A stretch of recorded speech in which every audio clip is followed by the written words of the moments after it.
This is the Night Owls Disc Golf Podcast. I'm Shane. And I'm JP.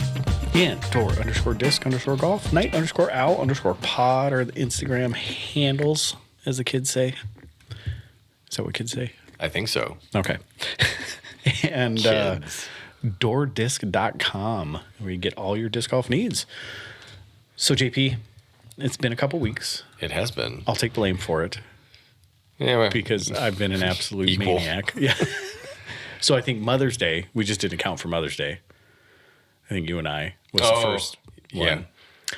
And then yesterday, I was running around like a maniac because we're trying to get this donut shop open. So we're in the final throes of getting this donut shop open. So for those of you that don't know, I'm opening a donut shop.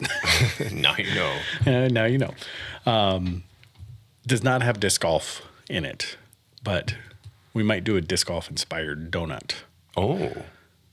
If you were to make a donut that was to speak to you about disc golf, what would it be? A donut that would... A donut. Flat. Flat.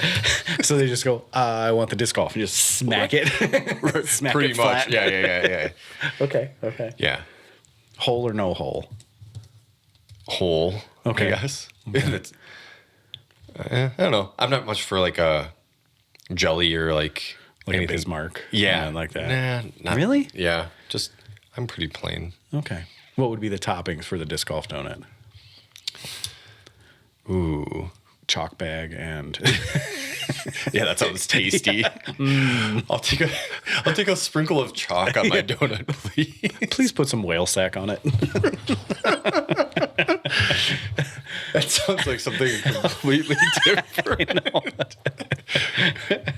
Yeah. You don't come here for the disc golf. It's something completely different. No, but you could like do a donut that had like green sprinkles and then some kind of like little basket on top.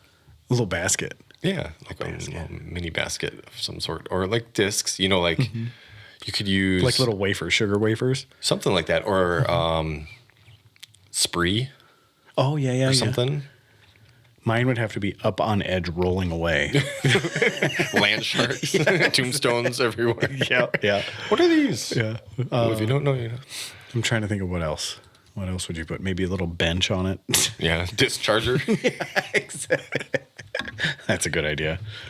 All right. So your job as listeners is to tell us, get a hold of us in some way, shape, or form, and tell us what a disc golf donut would be. So here's the next question for you, JP. If you were to take a donut out on the course, what's your donut of choice? And you have to eat it with your throwing hand. Oh, okay. I just get like a pretty plain. I like cake donuts. So probably just like a chocolate covered one, but I do like the sugar, like cinnamon sugar. Okay. Yeah. All right. Powdered sugar. Yeah, cinnamon sugar. Doesn't matter. Yeah, I am a huge fan of the quick trip dunkers or dunk. Oh, okay. I know what What you're do talking they about. call them? Yeah. They're like a cake donut, old-fashioned style cake donut. Yeah. The blueberry ones are really good. Right on. I try not to get them because, like, if I buy the six-pack's gone.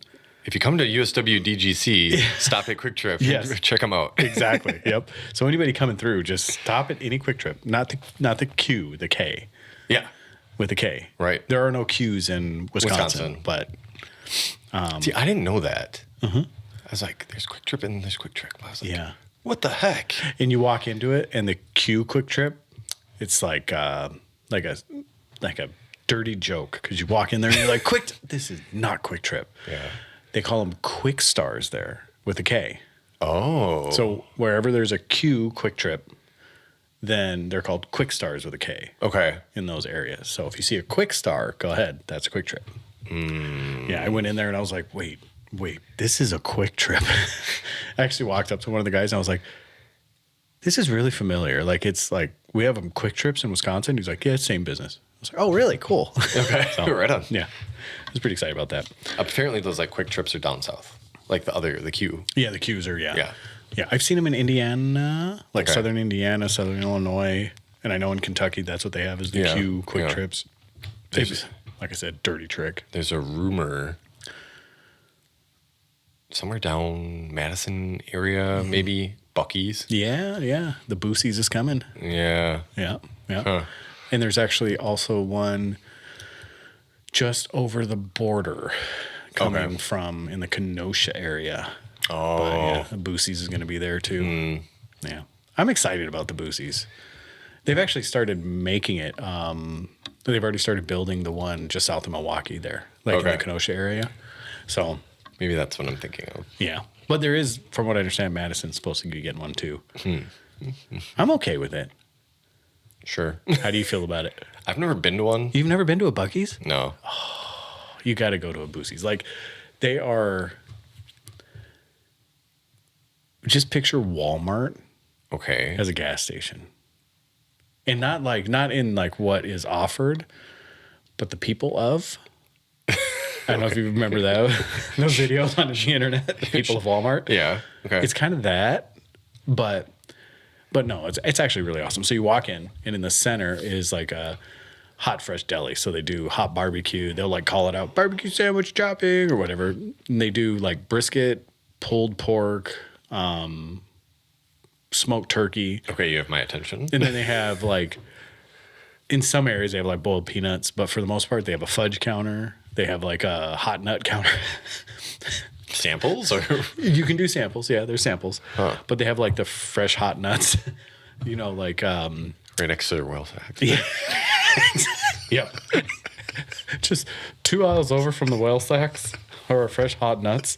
But they're like the candied almonds and like those like cinnamon almonds and stuff like that.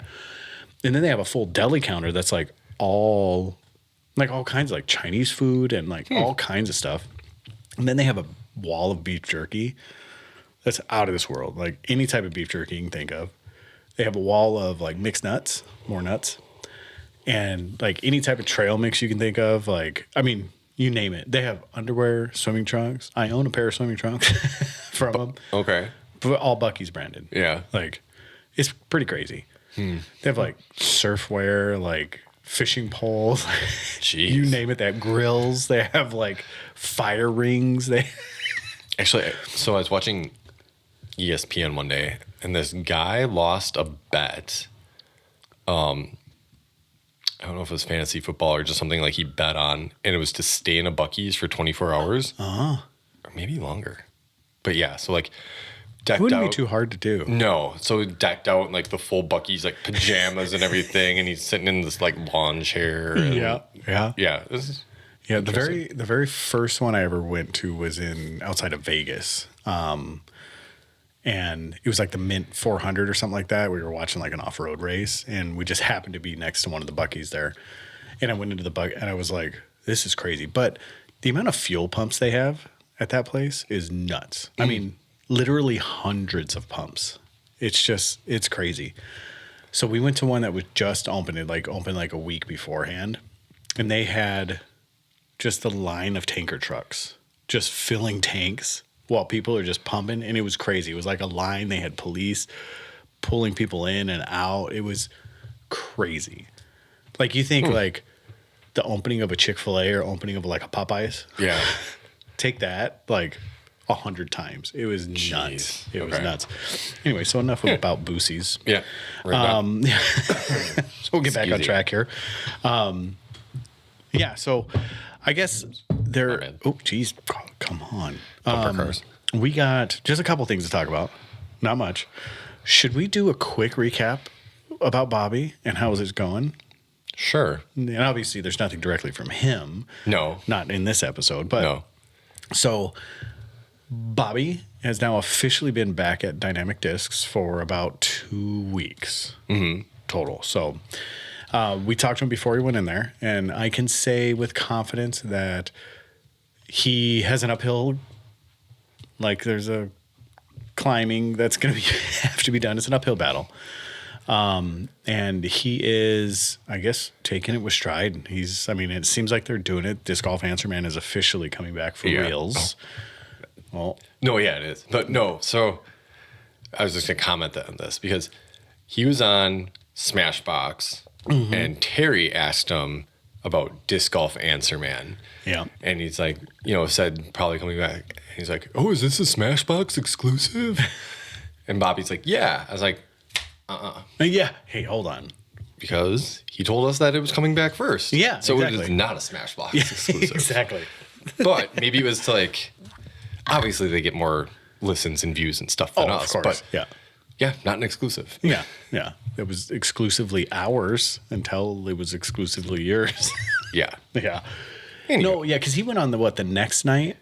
I think he went on Tuesday. So 2 days after he talked to us. So we dropped it that one night, and then the next night he came on. Yeah. But I was actually surprised because I'm surprised Smashbox isn't getting the same views it used to. And is it just the state of disc golf itself? Yeah, it could be.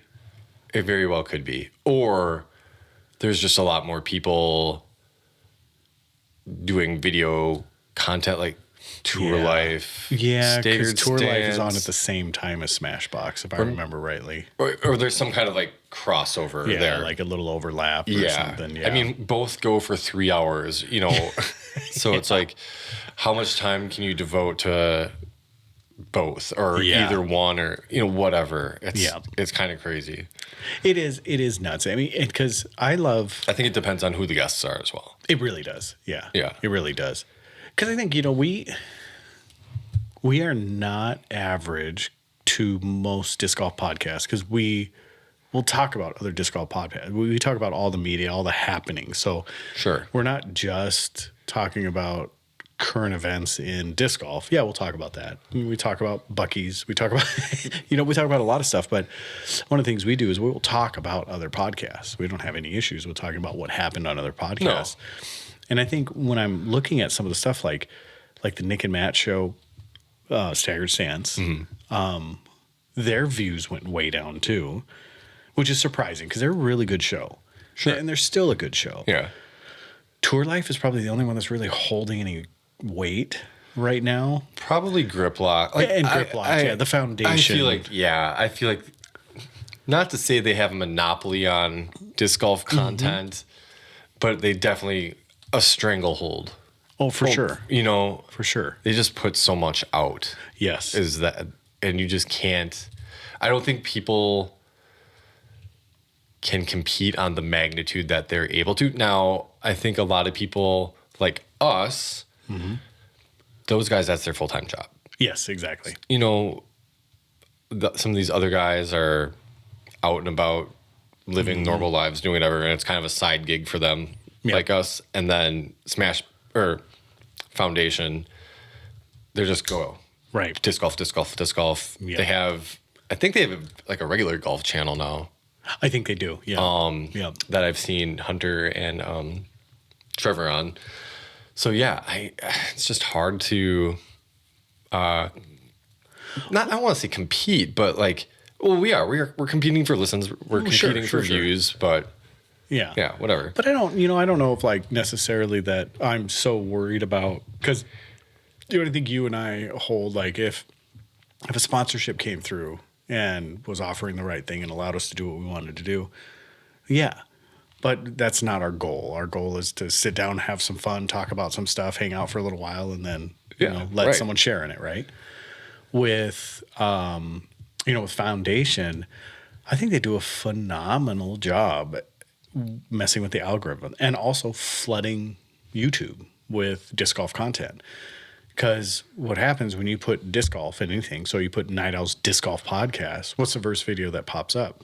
A Foundation video, Right. And you could put in our exact name, and that's the first thing that pops up is a Foundation video. And it's all about how they're messing with the algorithm, the search patterns, and all that stuff. And they know how to do it. Yeah. And they do a great job.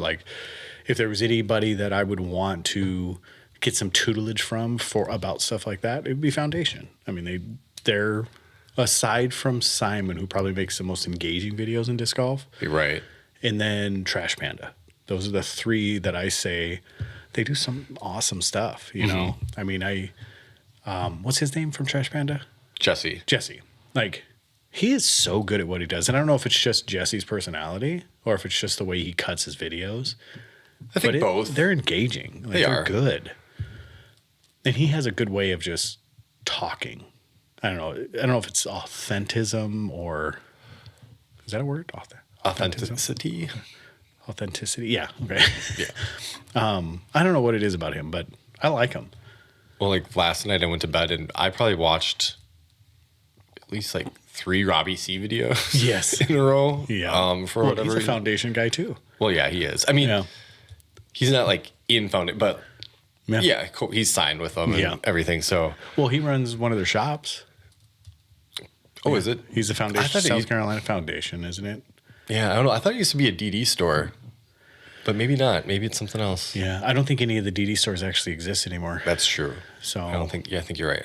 But I thought he was, and then I think when he went under foundation, he became the South Carolina Foundation or Charlotte Foundation. I forgot where he's at. Yeah, or Alabama.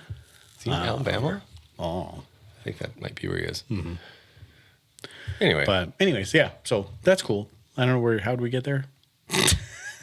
Oh, you were talking about Smashbox and like how Bobby's. Yeah, we were asking about how Bobby. Yeah.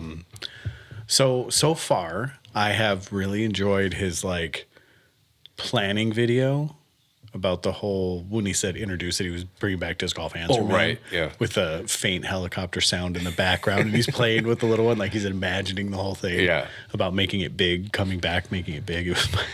That was pretty good, and for like real fans that have been around for a while, they'll understand the callback to that, which that's Ricky and Kona and the helicopter dropping off for DD. Yeah. And he was like making fun of that, which was fantastic. I thought it was hilarious. But I've seen a couple of them, and they're all coming out pretty good. And then his old teaser video where they tripped over the hoverboard. Yeah. And he's like standing in the back there. Yeah. So a lot of these things are nostalgic. So he's playing off the nostalgia. But unfortunately, some of that stuff is completely missed on some of these people. Oh, right. Absolutely. New people. So he did get a new hoverboard as well. He did. I saw that. Yeah. I saw that. It seems like what's happening now is that this channel, after over a year of not posting anything, has already started to post stuff. So I'm wondering what the views and the subscription is looking like as far as the subs go. I wonder if they're actually gaining or what's happening, or if people are unsubscribing because they're like, I haven't watched this, or I don't play anymore because they were 2020 golfers or whatever it may be. I wonder what that trend looks like for them. Yeah, it's weird. Well, because he posted a link in the Facebook group, Disc Golf Answerman Facebook group. I didn't listen to the episode. I saw a couple clips, but I haven't listened to the full thing because I didn't even know they were. I knew the episode, it was coming back because he kept teasing it.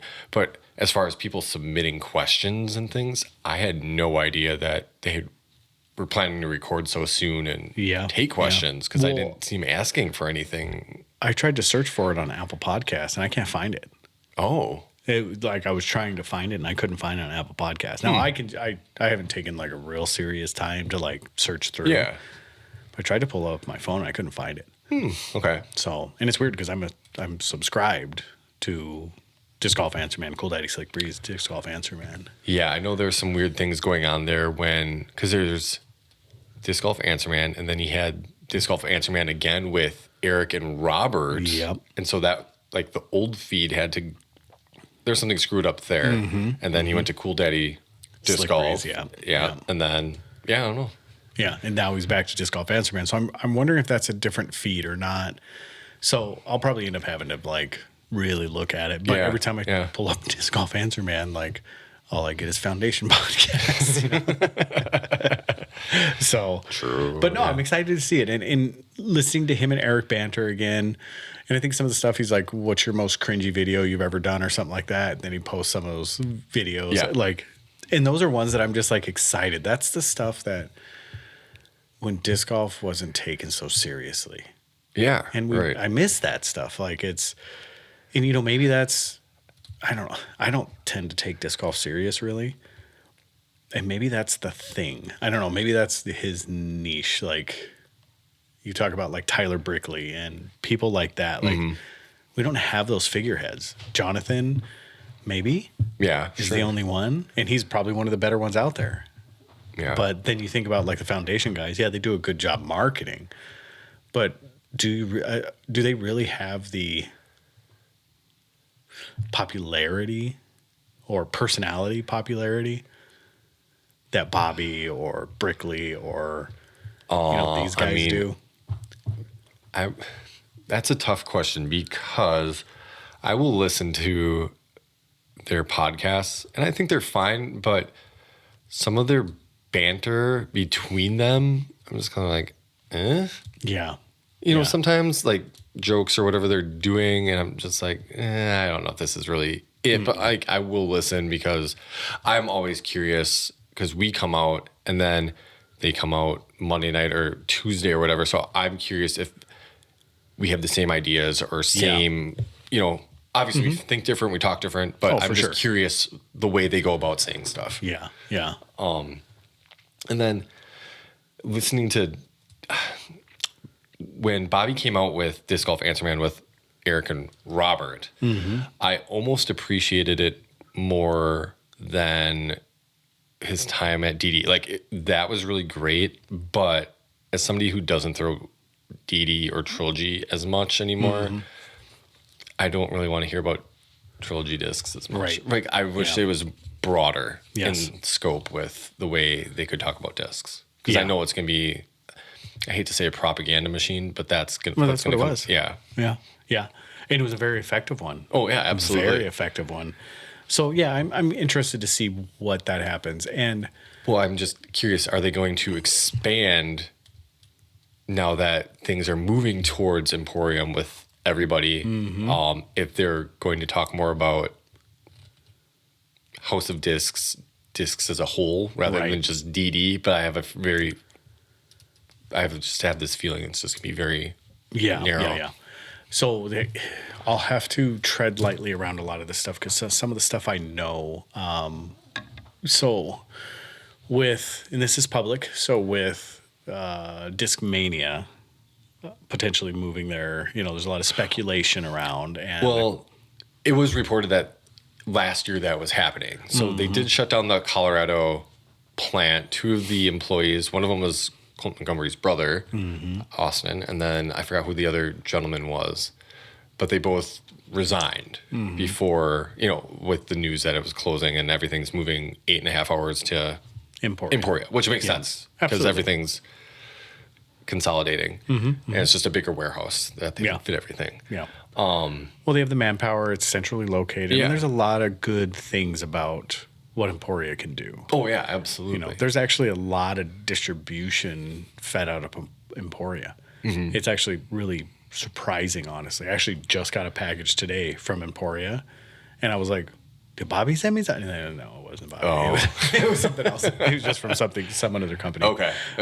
It was from one of the mountain bike, that Austin Rattler. Oh. They're based out of the company that runs the Austin Rattlers, based out of Emporia. Oh, interesting. But nevertheless, there's a lot of business in Emporia. Oh, yeah, there is. There's a huge Tyson chicken factory there as well that I know of. When I was there, I saw it. It's like, dang. Yeah. Okay. Yeah.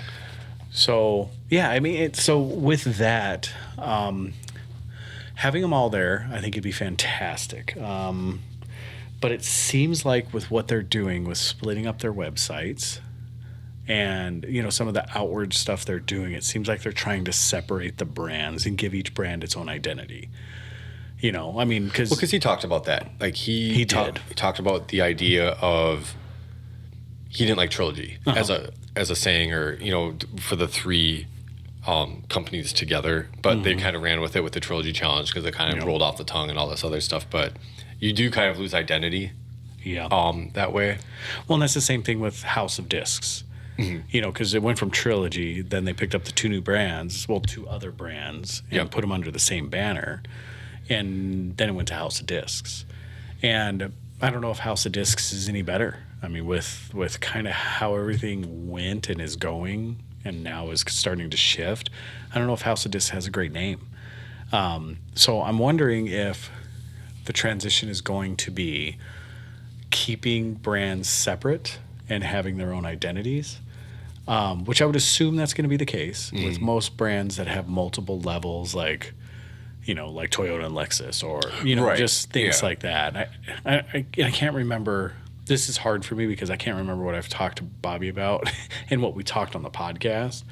So, but I would assume that's the direction that they're going to go. So, with that being said, I don't know if Disc Golf Answer Man will encompass all 5 brands. Yeah. I think it's going to stay DD Yeah. Right. because I think Bobby's the figurehead of DD right now, right? Yep. So it's just like Jonathan. You never see Jonathan pulling anything out other than Lat 64. Yeah. So I think you'll probably start to see identities of each brand pop up somewhere. House of Podcasts. Yeah, I was thinking that would be pretty good.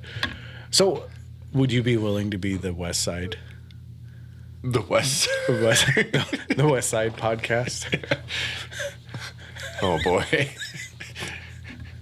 I'd rather be the Casablast podcast. The Cascade podcast. I'd rather be, yeah. So we would be like the Nat House podcast, brought to you by Casablast. Yeah. I think just throwing more Discmania, I'd probably lean Discmania. I do, yeah. That's just but I could throw Discmania too. I like Discmania. They do have my absolute favorite fairway driver ever made. Ever. The new one's nothing like the old one, but we say that all the time. We do. We do. So, anyway, with that being said, should we talk about Tatar and the foot fault? That horse is. Oh, yeah. But we didn't talk about it. No, we didn't. So you have to hear our perspective too, because it's so much better. So Kristen Tatar kicked a disc. A official said foot fault, and she was really confused and didn't understand. This is a very Cliff Notes version of it. Went to her card. Her card basically said, I don't know, I wasn't paying attention. Right. And the ruling stood. She got a foot fault. Did it change the outcome of the result? The result? No. Like, I don't think she wouldn't have won. It didn't change that at all. Right. Some people were arguing that she was kind of gaining momentum at that point. Mm-hmm. Mm-hmm. And that kind of took the wind out of her sails. Yeah. I don't know. Yeah. Yeah, I agree. I mean, I think, should we get into discussing that? Because I don't think that's anything based that, well, so in my opinion, I don't think there's anything we can say whether that did or didn't hurt her. I think the thing that more intrigues me is we have been talking about wanting to have officials on the course. Yeah. To help officiate. Yeah. And Tatar is one that's asked for that. And we have two very high-profile examples of this happening, which is Nicola Castro and now Tatar. Yeah. Or Lat. I keep calling her Tatar. Yeah, right. But Lat. And boy, oh boy, the two different reactions from those two. Like with the LaCastro thing, everybody's like, yeah, absolutely, that should have been done. Mm-hmm. Tatar, people are like, it's not even 50-50. I mean, most people are on Tatar's side, right? From what I'm hearing. So the thing that gets me with it is, I'll talk about the official calling it. That's fine. I think the official calling it, that's great. But it is still, isn't it always still benefit to the player, right? It should be. If it's too close to call, it's always benefit to the player. Especially when he was saying he couldn't watch her foot and the release at the same time. Exactly. But he for sure saw the foot hit the disc, right? And it was frame by frame, just barely. Like there was one frame that you could see. Right. That it was an actual foot fault. So it was a good call. Well, and even in that frame, when it was slowed down, I watched a couple people posted it or like different angles and things.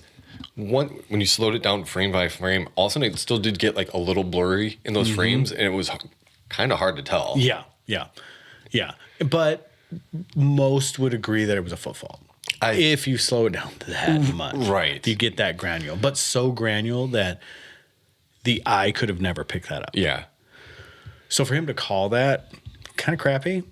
But who knows what the auxiliary circumstances are? Was there somebody that said, hey, we need to start watching these foot faults because people are doing it all over the place? Well, and that was kind of the point because Paige Pierce had a pretty egregious foot fault before. I think Merch had one too. Yeah, there was a throw that Missy had where she completely stepped to the side of her disc. That wasn't called. I think if these other calls were made, people wouldn't have found it so egregious. This play kind of I was thinking about there's a baseball play years ago where a guy was throwing a no-hitter. I think it was for the Rockies. And the fielder fielded it, and the pitcher was coming over from first to get the final out, presumably, for the no-hitter. And the pitcher got it and stepped on first, but the guy called the runner safe, which ended the no-hitter.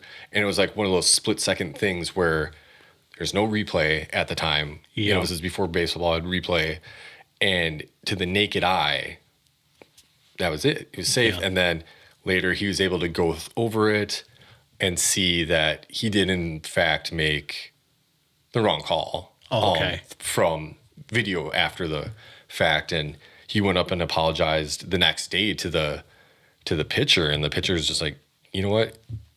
It is what it is. Like, you couldn't have done anything. You were there to make the call, and it's what you saw. Like, so there's like no hard feelings, and like he was forgiven and everything. So, it's human nature. Like, split second. And then somebody on Reddit was asking, or maybe it was Facebook, and he's like, well, you know, in baseball, you're taught if you're watching something, you can tell by the sound of the ball hitting the mitt, right? And he's like, is there anything like that in disc golf? And I said, well, sometimes, you know, when you're holding a disc, you can hear an audible snap of somebody letting go. Now, it depends how hard somebody's gripping the disc, all that. Yeah. So is it conceivable that he could be watching her foot and maybe hear that snap? Or, you know, I don't know. Yeah. Possible, but then there's sometimes you don't hear it. Right. So that's a tough call. Well, and there's motion. There's so many different things that you can watch for, because, you know, at a certain point you have to let go of a disc, right? In order for it to go in the direction it's supposed to go. So there probably is a timing with like hips, or, you know, who knows what it is. And maybe he was watching the lower half of her body, but, you know, nevertheless, this is what everybody is asking for. And these are the things that are going to come from it, these close calls. And they happen all the time. They happen all the time. I mean, like tonight so you and I were at softball games. Yep. And there was a couple calls that I watched, like even just strike zone, like you and I standing there watching pitcher pitch. And you're like, we're both like, man, that wasn't a strike. Like, oh, bad call. Or wow, that was, I can't believe you called that a strike, or whatever it was. You know, and it's human. I mean, if you're watching it, it is what it is. And we're just so used to a self-regulated game that nobody calls anything on anybody ever. And the only time they do it, it's usually vindictively or responsively to somebody calling it on someone else.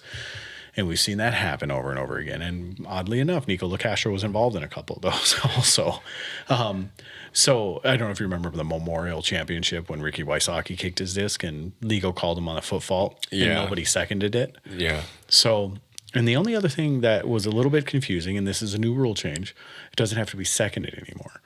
So if that official called it, he called it. That's it. There's nothing else anybody can do about it. Yeah. So be careful what you ask for is the first thing. But second of all, like, a foot fault's a foot fault. You know, like, now what they need to do is, and they do talk about how, well, now she's focusing on her foot rather than her throw. Absolutely. Like, who cares? That's exactly what we're supposed to do. You have a sheet of paper behind your disc that you can step on. So if she's focusing on that, that's part of the game.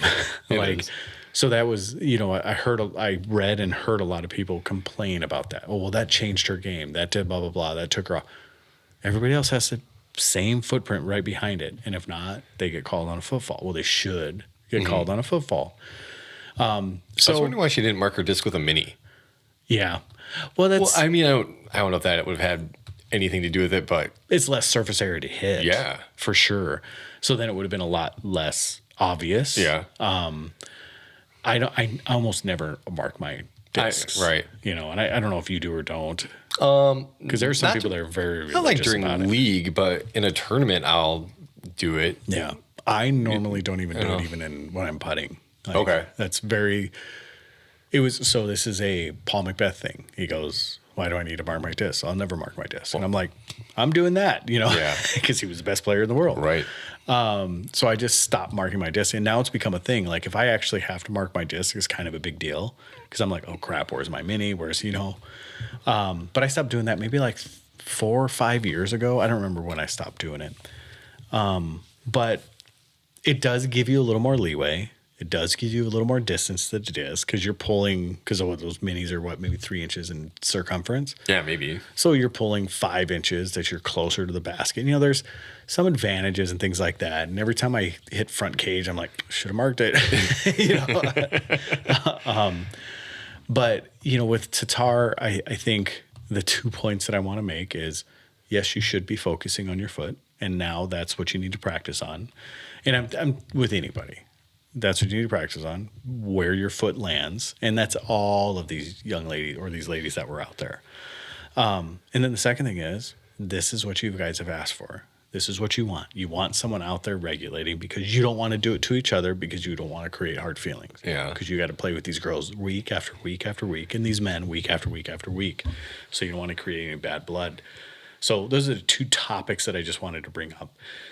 Now, the last topic I want to bring up about this is I believe that the officials test that we take is a joke.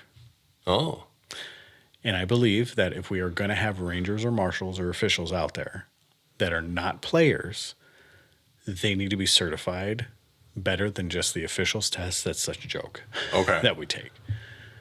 Because they need to be trained on certain things. So what are the things we need to look for? Because you think about trying to become an ump, like the classes you got to go through to become an ump or a ref or whatever sport you're playing.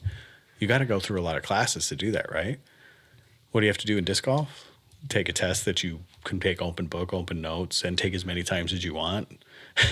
True. You know? Yeah. And it truly is a joke. It's enough. And then it's good for 3.5 years or 4 years or something, 5, however long it is, 3 years for sure. And they change a lot every single year.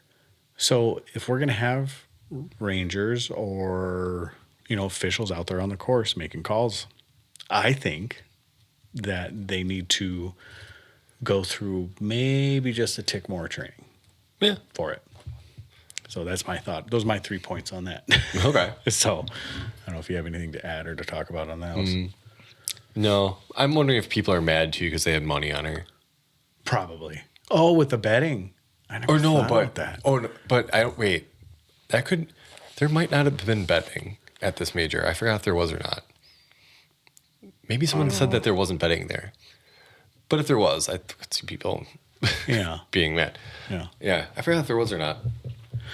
That is something that's always in the air now, especially with some of the betting that's going on. That could always be there. But do you think people are throwing around that much money on disc golf? No. $100 makes a difference. It's like the max you can have on. Oh, really? Okay. I think so. I'm pretty sure it's $100. Okay.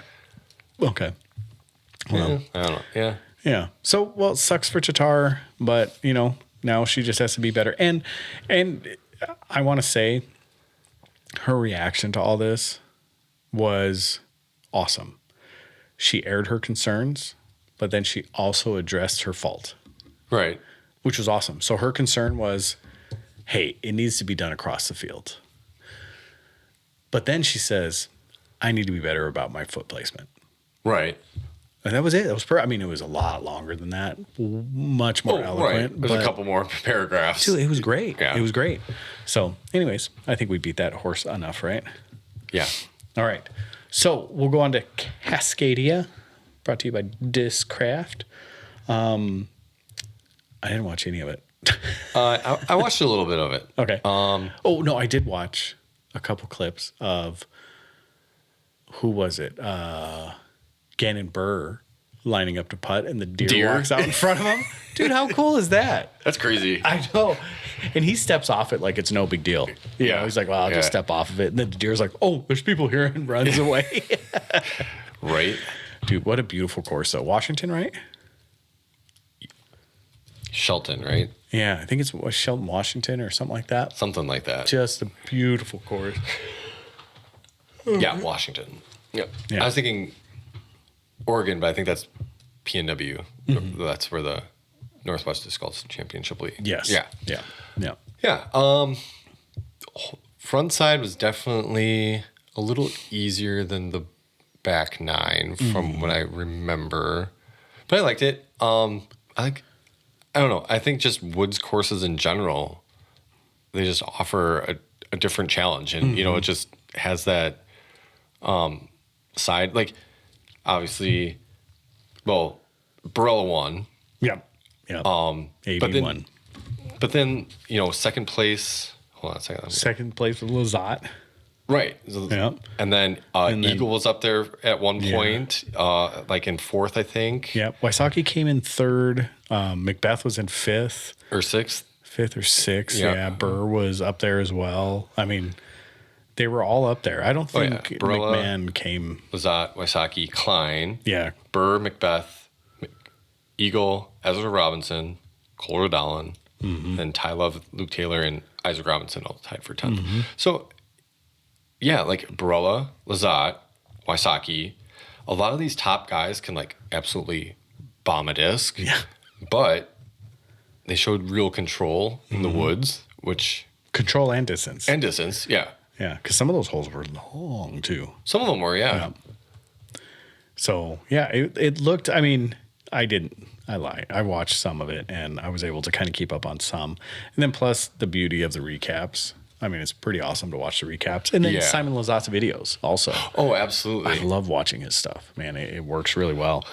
But, yeah, it was fantastic. This is the first time it's been there, right? On tour. On tour. It has played... They have had it...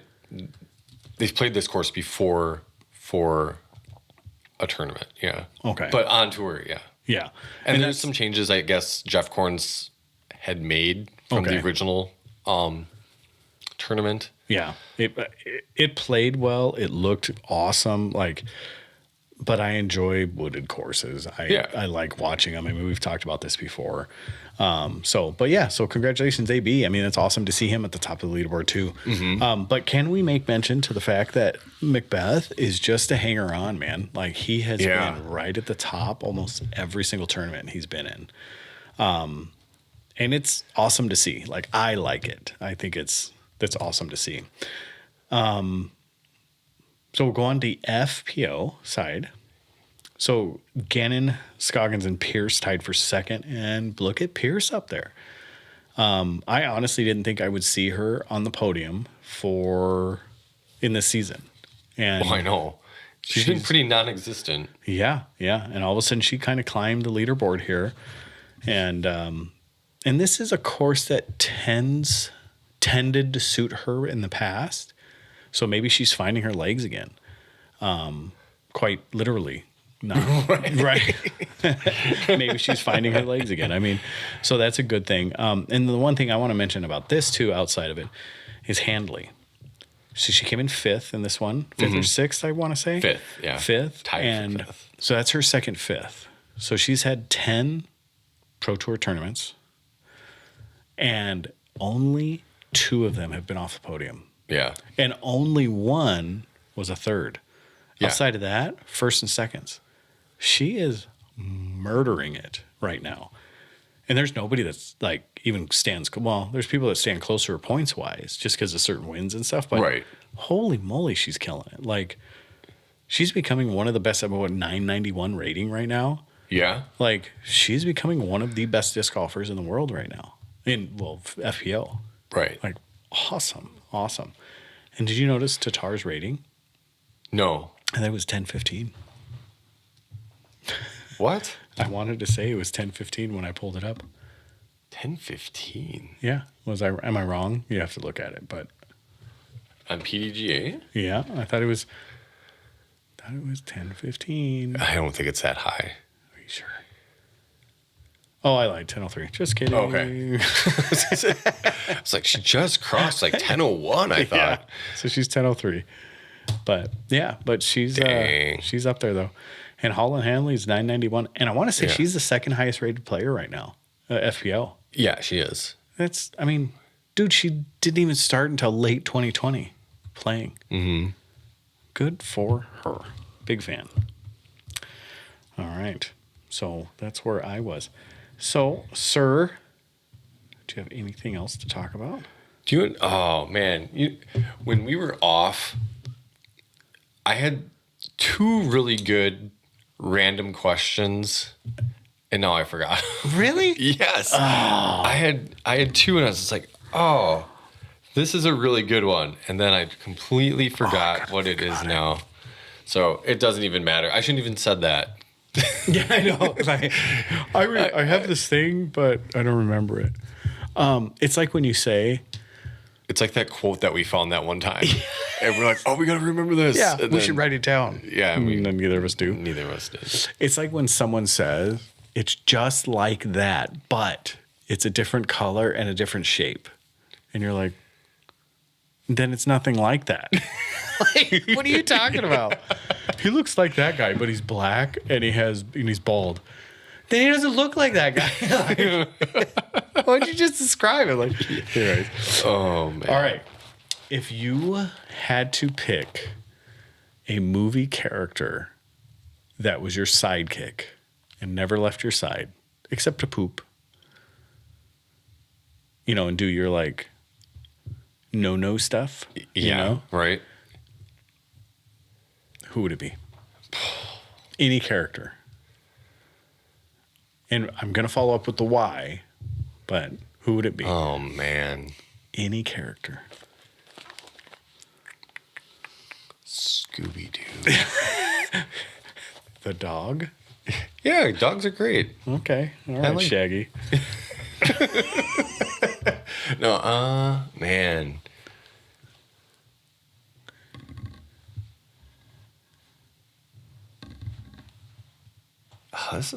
I can't think, like, the Terminator? Which one? You can't just throw out like Arnold.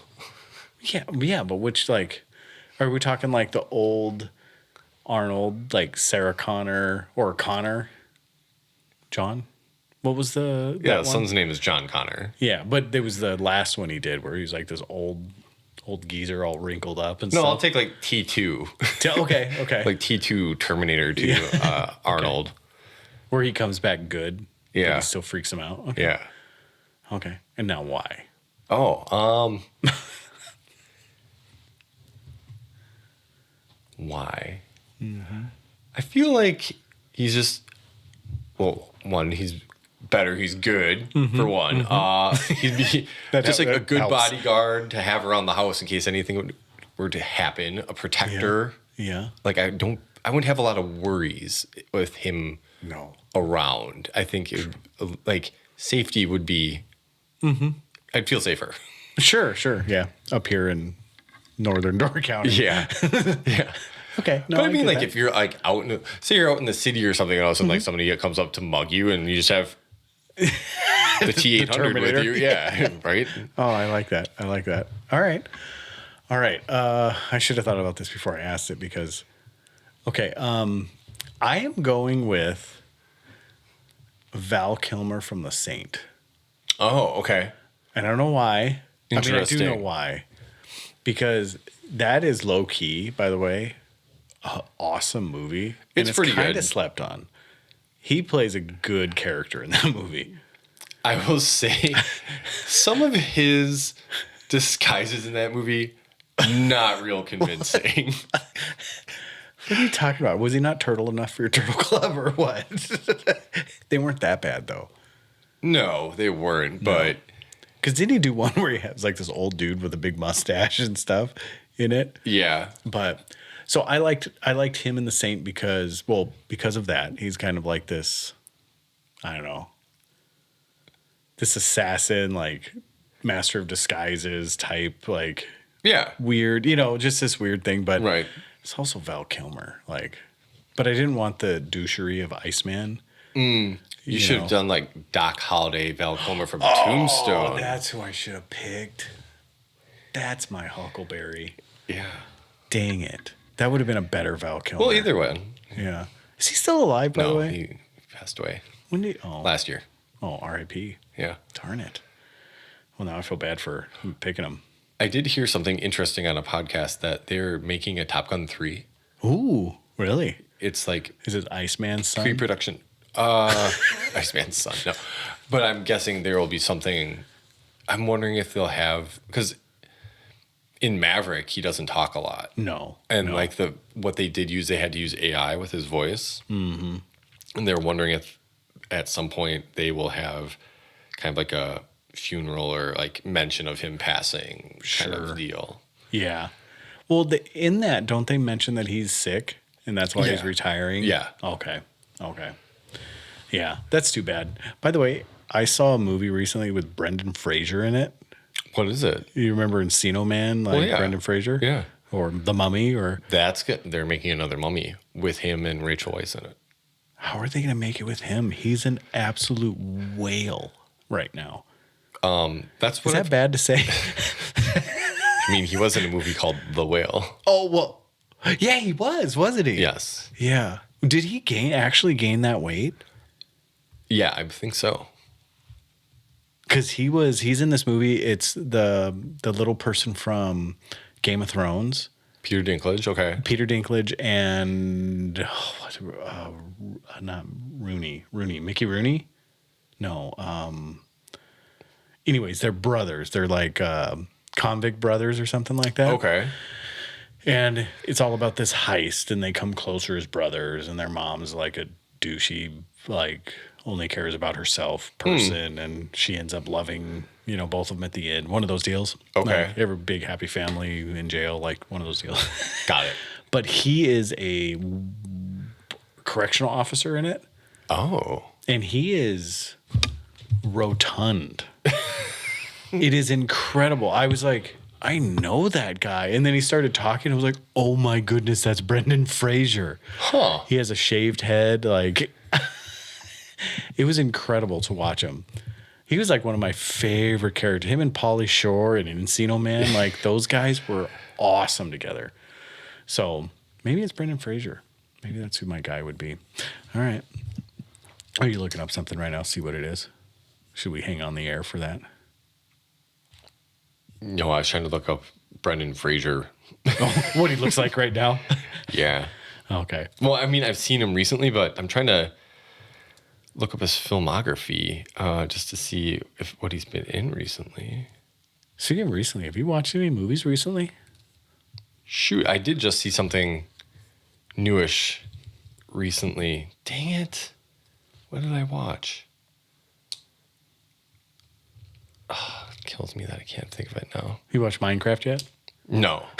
Dempsey's going to see it on... They're supposed to... I think he said their class is going to the outdoor? Yeah. Yeah, One of that's like these- their Clash Yeah. party or whatever. Right. Yeah. Yeah. Yeah, Gabby's going too. So, yeah, he mentioned that. Shoot, what did I watch? Sinners? No, but I do want to go see it. I do want to see it too. Yeah. No. Oh, dang it. It's killing me inside. Because, like, Killing you softly. yeah. I'll think of it. All right. Yeah. Well, with all that being said, take your vitamins, people. Yeah. Because when you get old, it's hard to remember things. It is. Is there a vitamin for that? Alpha Brain. Take Alpha There Brain. probably is. Or, like, fish oil. Oh, yeah, omegas. Yeah. Omegas, yeah. Yeah. That'd probably be good. Creatine's supposed to help with memory. I take it every single day and I don't feel a same. thing. Same. I am 7.5 milligrams every single day. And people say that, and I'm just like, I am dumb then. Like, because it's not helping me at all. And if it is helping me, that's not good. No, I know. The one thing it does do, though, is make me drink a ton of water, Yeah. which means I pee a lot. Oh, yeah. And with that being said, keep the deuces in the toilet. Peace.